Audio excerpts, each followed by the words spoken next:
few days after the Leader of the Opposition introduced a common-sense plan to axe the GST on new home sales, even the Housing Minister's own advisors were raving about the proposal. Right. Economist Dr. Mike Moffat said, quote, "It's a bold, bold plan," and he calls himself, quote, "a big fan of the idea." He and other Canadians know that housing has become out of reach and the government has doubled its cost in this country.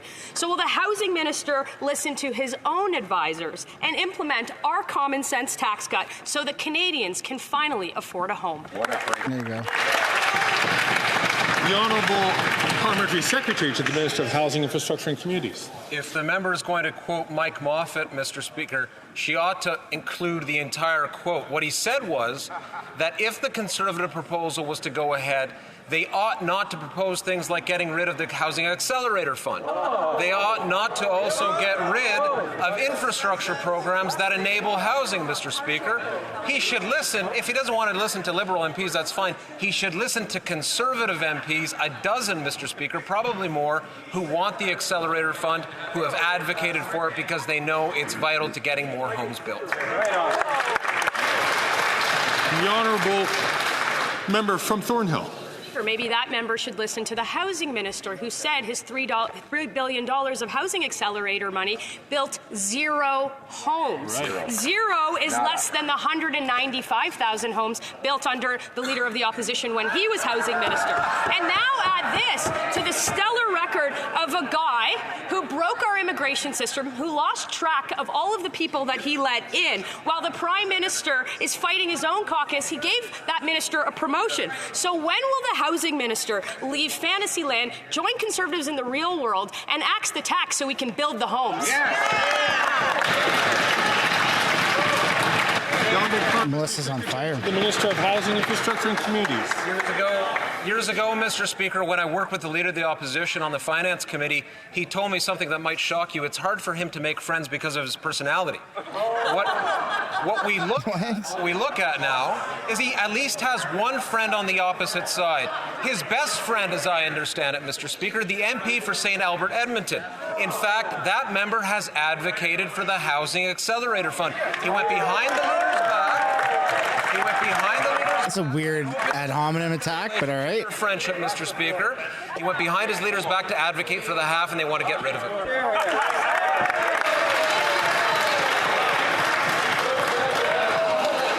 Order. Yeah, Speaker ain't too happy. Order.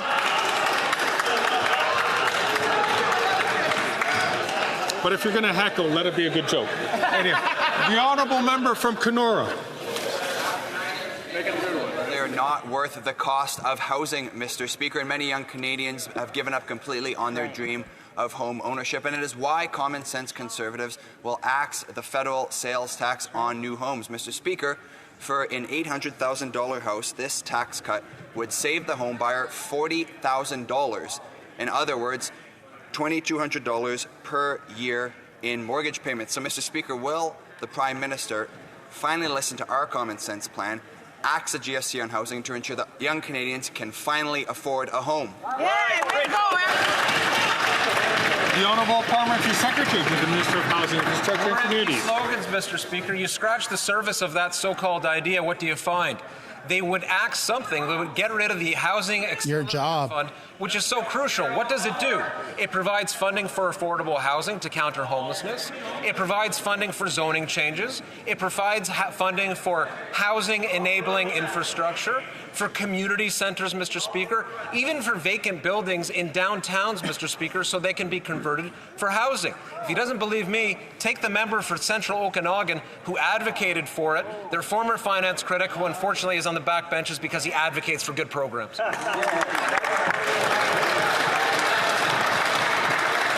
Yeah, Fergus did let them heckle. That was kind of nice. The Honourable Member from Selkirk to Interlake Eastman.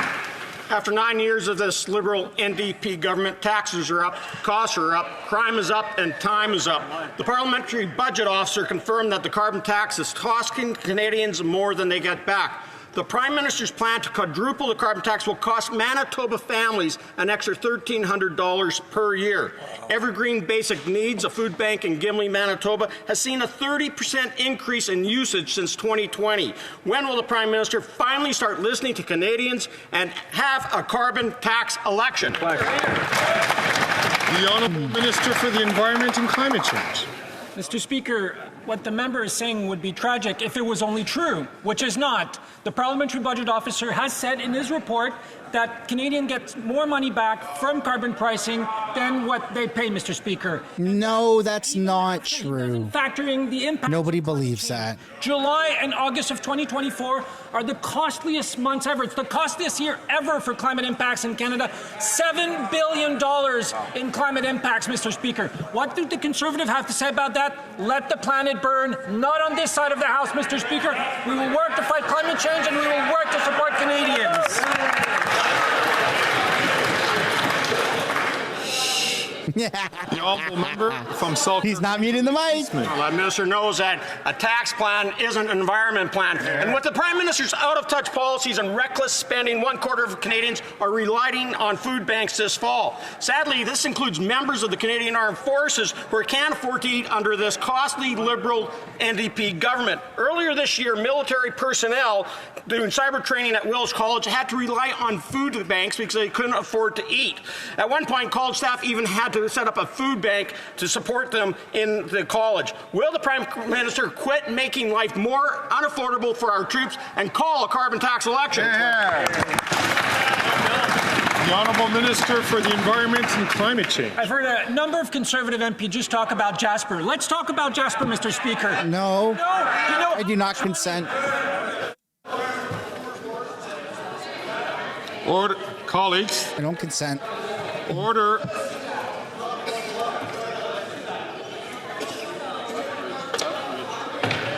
Order. Oh, is he going to mute the mic? The Honourable Minister for the Environment and Climate Change from the top.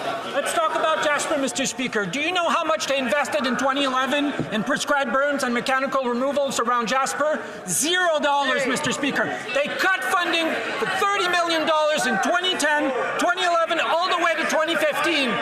Do you know who was the director of the Ministry of He can't even talk. those days? The member for Thornhill, Mr. Whoa. Colleagues, at some point we're going to run out of time to be able to have all the questions posed. The chair cannot hear the answer. Can we allow the minister to please give his answer so that we can move on and make sure that all the questions that have been planned to be asked today be asked today? The Honourable Minister from the top, please. For 4 consecutive years, the Conservative Party of Canada slashed funding for Jasper fire prevention by $30 million every year, Mr. Speaker. We've invested in the last 6 years alone $800 million. And if the Conservatives want to blame someone, they can go and talk to their colleague from Thornhill, who was the director of the Minister of the Environment in those days, Mr. Speaker.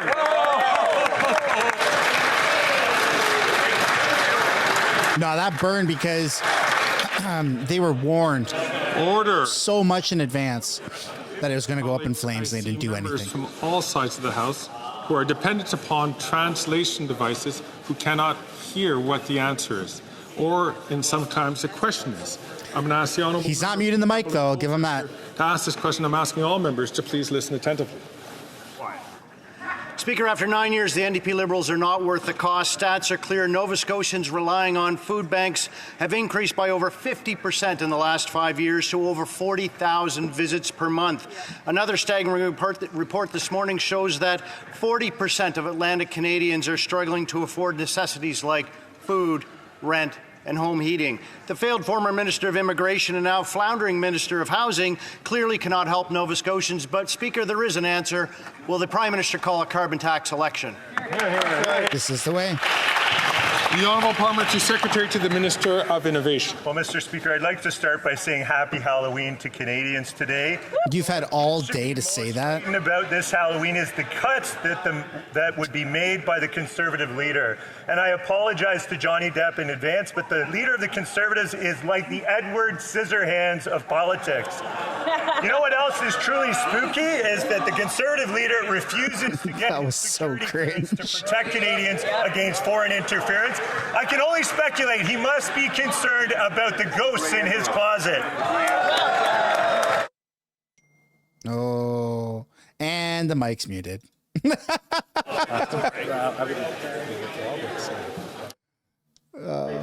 Colleagues, They're trying to do translation. any individual member to a fictional character is not within the realms of what we're doing here. I'm going to ask all members to restrain themselves from doing that. The honourable member from... Yeah, drop an L. Drop an L for Greg Fergus. Brandon Source has the floor.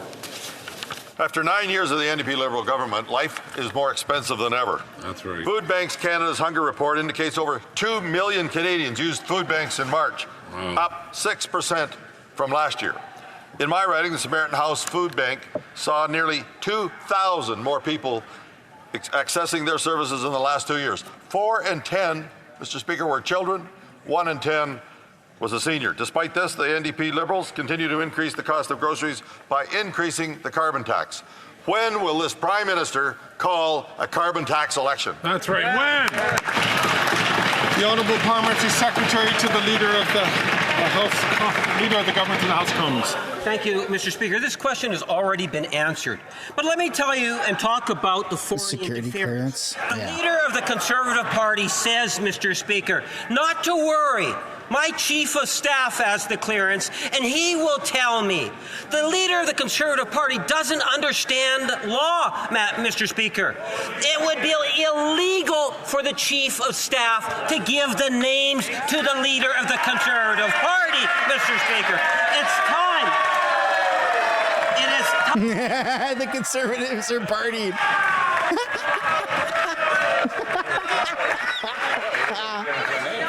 The Honourable Parliamentary... What is new? Order! Release the names! Come on. Order!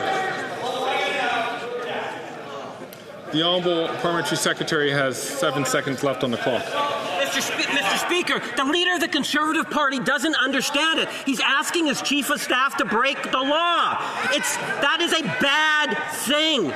You need to understand breaking the law.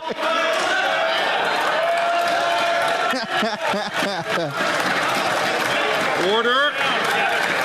Oh, this is hilarious. House Speaker wants to mute it. He's thinking about it.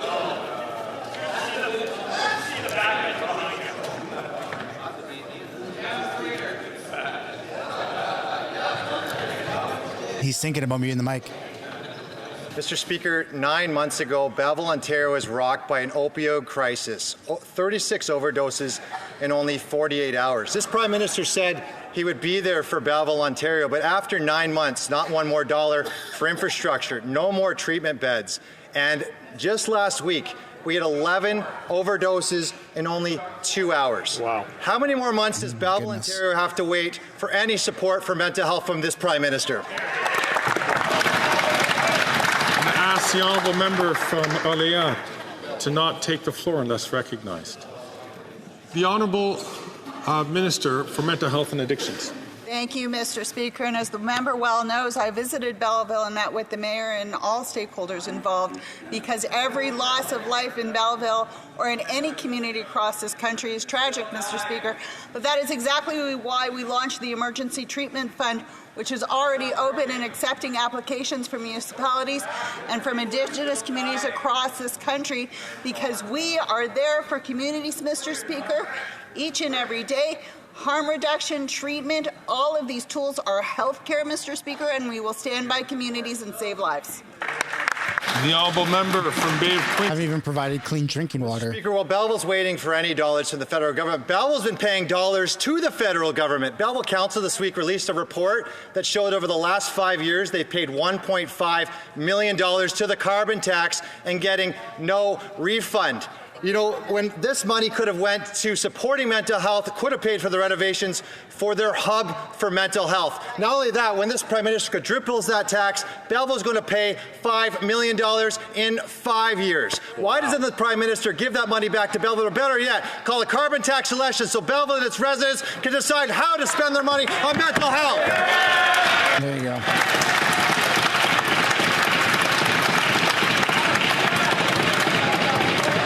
The Honourable Minister for Mental Health and Addictions. Thank you, Mr. Speaker. And let me be clear, actions speak louder than words. When the Conservatives were in power, Mr. Speaker, they cut the drug treatment fund by 2/3. Let me ask this to the member. Why does he allow the leader of the Conservatives to use those who struggle with addiction and substance use as props in fundraising rather than standing by those who need help? Why do they You go to lunch? save consumption sites that have saved 58,000 lives? They don't care, Mr. Speaker. They will not invest in what's needed. On this side of the House, we are fighting to save lives. Shame on them for criminalizing people who need health care.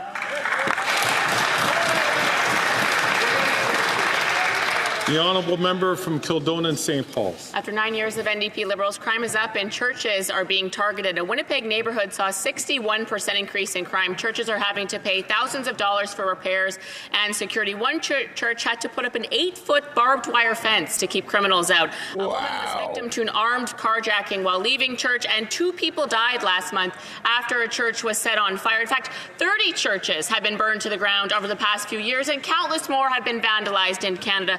When will the Liberals stop blocking the Conservative Bill C-411, which specifically holds arsonists accountable for church burnings? The Honourable Parliamentary Secretary to the Minister. We haven't heard a lot Mr. Speaker, from church burnings by politicians. Good for her for bringing that up. to be safe, where they go to school, where they pray. Mr. Speaker, Yeah, put some W's for communities is Raquel. of utmost importance. This is why we have provided more funding to help religious institutions, places of worship right across this country to put in place additional measures to help keep them safe. Mr. Speaker, we are deeply committed to this. This is not something the Conservatives own, because we are investing in our communities to keep all places of worship safe. Winnipeg Centre.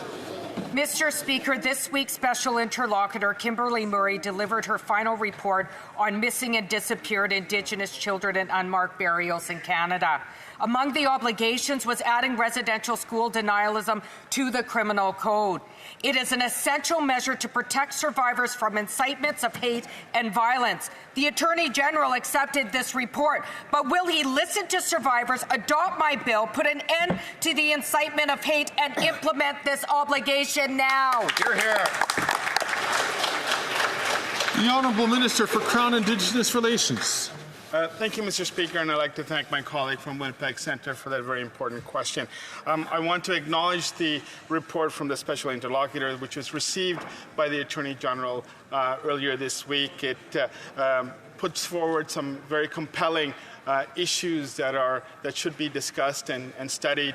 We as a government are going to look into it, and we will get back to both the Special Interlocutor as well as Canadians on next steps forward.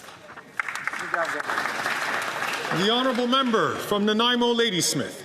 Mr. Speaker, Canadians' homes have been swept away in floods, and hundreds of people have died in BC's heat waves. This week, the Lancet report revealed a stark escalation in health threats caused by the climate crisis. Despite this, and against all advice, the Liberals keep handing out billions in subsidies to oil and gas. And the Conservatives can't even agree if climate change is real.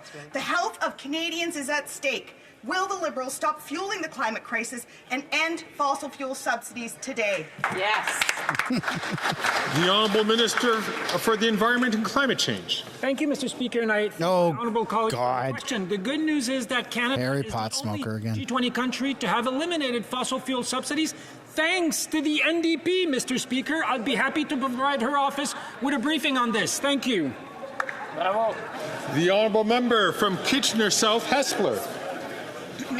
Mr. Speaker, dental care is health care. Today we have hit a milestone of 1 million Canadians who have already accessed care with our government's Canadian Dental Care Plan. A single visit to the dentist can cost hundreds of dollars. Canadians shouldn't have to cancel their dental appointment because they can't afford it. Can the Minister of Mental Health and Addictions tell this House how the Canadian Dental Care Plan will make life more affordable for Canadians? The Honourable Minister for Mental Health and Addictions. Thank you, Mr. Speaker. And I want to thank the member for her question, Mr. Speaker. Today we've hit a milestone across this country. Over 1 million Canadians have access to dental care services. That is certainly something that we, on this side of the House, we are proud of, Mr. Speaker. But this is what we know. Here are the facts. Conservatives continue to vote against Canadians. They vote against dental care plans. They vote against the things that make life make sense.